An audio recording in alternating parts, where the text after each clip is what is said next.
हरे कृष्णा। आज हम जानेंगे श्री चैतन्य महाप्रभु के बारे में। आज से लगभग 500 वर्ष पहले 1486 फल्गुनी पूर्णिमा के दिन चैतन्य महाप्रभु का जन्म हुआ था। 432 करोड़ वर्ष में चैतन्य महाप्रभु एक बार आते हैं। चैतन्य महाप्रभु स्वयं कृष्णा है और सबसे दयालु अवतार है। जगन्नाथ मिश्र और सच्ची माता के घर में चैतन्य महाप्रभु ने जन्म लिया था, जो वासुदेव और देवकी का अवतार माना जाता है। उनके नाना ने उनका नाम विशंबर रखा था, जिसका मतलब विश्व को संभालने वाला। निमाई भी उनको कहा जाता था, क्योंकि उनका जन्म जन्म नीम के पेड़ के नीचे हुआ था। चैतन्य महाप्रभु बचपन में जानबूझकर रोते थे, जिससे सब उनको महामंत्र सुनाए। छोटी सी उम्र में ही उन्होंने अपनी दिव्य लीलाएं देखने शुरू कर दी थी। अब सुनाते हैं महाप्रभु एक सुंदर सी लीला। तो क्या हुआ था? जगन्नाथ मिश्र उनके पिता ब्राह्मणों की बहुत सेवा किया करते थे। एक बार एक ब्राह्मण उनके आ घर आए हुए थे, और ब्राह्मण अपना प्रसाद खुद बनाया करते थे। तो उन्होंने भोग बना लिया था। जब भी भगवान को भोग लगाने जा रहे थे, तो अचानक निमाई वहां आया और भोग को झूठा कर दिया। तो ब्राह्मण गुस्सा हो गए और कहा, इस बच्चे को यहाँ से ले जाओ। तो जगन्नाथ मिश्रा उनके वहां से ले गए। फिर ब्राह्मण ने भोग बनाया और भगवान को ऑफर किया। बट फिर वो छोटा सा बच्चा निमाई ने दोबारा उसे झूठा कर दिया था। और अब उनके पिता ने उनको कमरे में बंद कर दिया था। तुम्हारे तीसरी बार फिर निमाई ने उन्हें ब्राह्मण उन्होंने द्वार से भोग लगाया, और फिर द्वार से निमाई ने झूठा कर दिया। ऐसे बहुत बार जगन्नाथ मिश्र ने भोग बनाया, और फिर वो निमाई बार बार झूठा कर रहा था। और फिर लास्ट में उन्होंने बोला कि जगन्नाथ मिश्र ने कि निमाई, तुम बार बार झूठा क्यों कर रहे हो? निमाई ने बोला कि जगन्नाथ मिश्रा, मैं जगन्नाथ मिश्रा जी, मैं क्या कहते हैं, मैं खुद ही भगवान हूँ।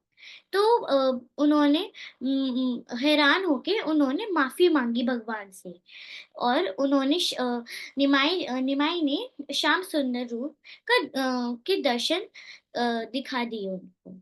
इसी तरह से महाप्रभु ने अपने इस गुप्त रूप में भी जी अ, जी जीवो दर्शन दिए। एक ही लीला बहुत सुंदर महाप्रभु की मुझे याद आ रही है। जब निमाई छोटे से ही थे, उनकी माँ उनको खूब सारे गहने पहना कर रखती थी। उनको गहने अम, ओ- उनको उनके गहने को देखकर दो चोर उनके पास आ गए थे, और उन्हें उठाया और जंगल की तरफ ले गए। काफी दूर जाने के बाद उनको लगा, अरे, हम तो वापस निमाई के घर के पास ही आ गए। फिर वे वहां से चले गए। निमाई को लगकर, और फिर क्या वही आकर उनको घर पास आकर रुके। ऐसे कई बार हुआ। वे दोनों चोर अ, वह जो दोनों चोर परेशानी में तरबतर हो गए थे और हैरान हो गए थे कि क्या हो रहा है ये मेरे साथ, हमारे साथ। और दोनों ने निमाय को घर छोड़ा और दुम दमाकर घर चले गए अपने। और फिर निमाय 11 साल के हुए थे। उन्होंने अपनी एक पाठशाला खोली थी जिसमें हमारे जैसे विद्यार्थी पढ़ने आए करते थे। इसलिए उनका नाम पड़ गया निमाई पंडित। ढूंढ दलाते ढूंढते ढूंढते ढूंढते ढूंढते उन्हों उन्होंने देखा वह पिल्ले दोनों हाथों को ऊपर के ऊपर उठाकर चल रहे थे, हरे कृष्ण का कीर्तन कर रहे थे। यह देखकर सारा शहर हैरान हो गया था। देखते ही देखते भगवान के धाम से आया एक रथ और पिल्ले को बिठाया और चले गए। तो देखा कैसे भगवान से जुड़ने के बाद भगवान कैसे जीव को अपनी शरण में ले आते हैं। श्री कृष्ण चैतन्य राधा कृष्ण ना ही अन्य। ये वह श्री चैतन्य महाप्रभु हैं जो राधा कृष्ण से अन्य नहीं है। जब कृष्ण राधा के भाव में आते हैं तो उन्हें श्री चैतन्य महाप्रभु कहा जाता है। वह इस दर पर इसलिए आते हैं कि हमें सिखा सके कि भक्ति कैसे करनी है। भगवत गीता ने तो अच्छे से बता दिया कि भक्ति के लक्षण क्या क्या हैं। फिर लेकिन कृष्ण को लगा कि ये तो कलयुग है, मुझे ही खुद जाकर एग्जाम्पल सेट करना होगा। भक्ति कैसे करनी है, भक्ति सिखाने के लिए आए महाप्रभु। हम सब ने तो ये कथा सुनी होगी कि जब कृष्ण चले गए थे तो राधा रानी अनेक लिए उनके लिए कितना रोई थी। वो क्या फीलिंग थी, ऐसे जानने के लिए उन्होंने चैतन्य महाप्रभु का रूप लिया। जो चैतन्य महाप्रभु का अवतार है कि यह बताने के लिए हुआ है कि कृष्ण की के विरह में कैसे पुकारा जाता है। अगर आप चैतन्य महाप्रभु की पूरी कथा पढ़ेंगे तो आप देखेंगे कि जब कृष्ण कृष्ण नाम सुनते ही महाप्रभु के अ, अक्षुओं अक्षुओं की धारा बहने लगती है। राधा रानी का भाव जानने के लिए महाप्रभु ने यह अवतार लिया। चैतन्य महाप्रभु का यह छन्न अवतार भी कहा जाता है। छन्न मतलब छुपा हुआ। चैतन्य महाप्रभु की लीलाओं में हम तीन प्रमुख ग्रंथ में पढ़ सकते हैं। पहला चैतन्य मंगल, यह लोचन दास ठाकुर जी ने अ, बोला है। दूसरा चैतन्य भागवत, यह दास ठाकुर जी ने लिखा है। तीसरा चैतन्य चरितामृत, कृष्णदास कबीरदास गोस्वामी जी ने लिखा है। चैतन्य महाप्रभु को दयालु अवतार भी कहा जाता है। महाप्रभु महाप्रभु की कृपा से कठिन कार्य भी आसान हो जाते हैं।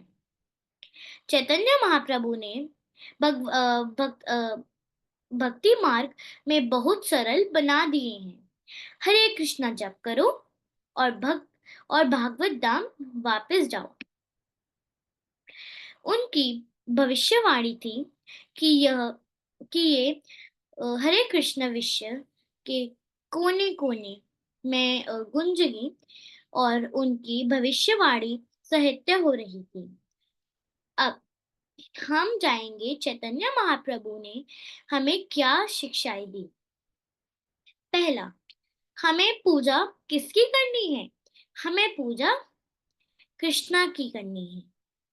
दूसरा, सबसे ऊंचा धाम कौन सा है? वृंदावन धाम सबसे ऊंचा धाम है। तीसरा, इस जीवन का लक्ष्य क्या है? कृष्ण को पाना ही इस जीवन का लक्ष्य है। चौथा, कृष्ण प्रेम कैसे होना चाहिए? हमें उपासना कैसे करनी है? जिस तरह गोपियां उपासना करती हैं वह सबसे ऊंची ऊंची प्रेम है।